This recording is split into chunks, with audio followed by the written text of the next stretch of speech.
วัสดีครับวันนี้มาตกปลาที่น้ำชุนนะครับลงคันเบ็ดเรียบร้อยแล้วครับอากาศดีครับวันนี้ไม่มีฝนไม่มีแดดแล้วครับนี่ครับบรรยากาศตายังไม่เข้าเลยนะครับรอดูสักพักว่าวันนี้ปลาจะเข้าไหมครับนี่ครับบรรยากาศรอบๆ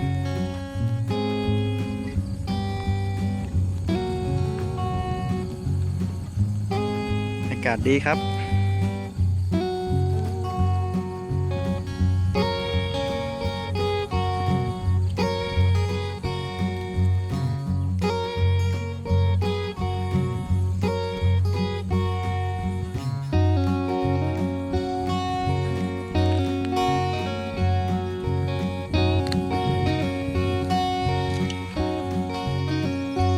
รอดูผลงานกันนะครับ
3 โลครับ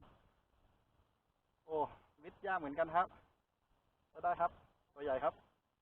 นี่ครับโอ้ยกไม่ค่อยไหวเลย ใหญ่อยู่ครับโอ้ยหนัก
ประมาณ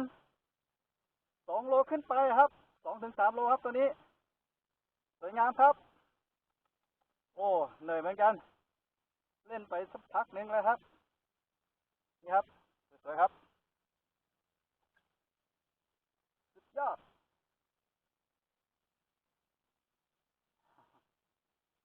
เยี่ยม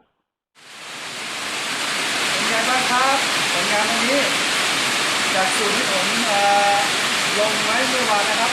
สูตรที่ผมลงวิธีการผสมไว้นะครับนี่ครับได้ตัวใหญ่ๆครับตัวนี้3 โล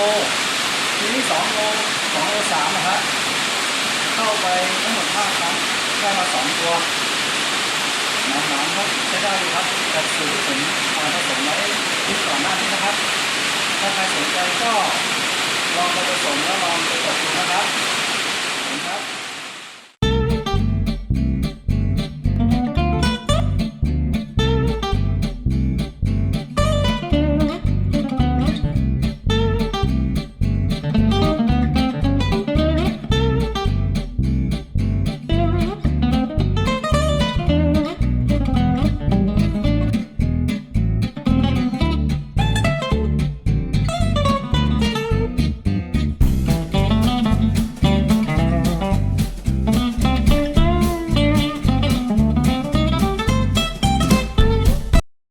อย่าลืมคลิกติดตาม คลิกแจ้งเตือน คลิกที่ส่งการแจ้งเตือนสำหรับช่องนี้ทั้งหมดมาให้ฉัน กดบันทึกเพื่อให้ท่านไม่พลาดคลิปเด็ดๆจากเรานะครับ ขอบคุณครับ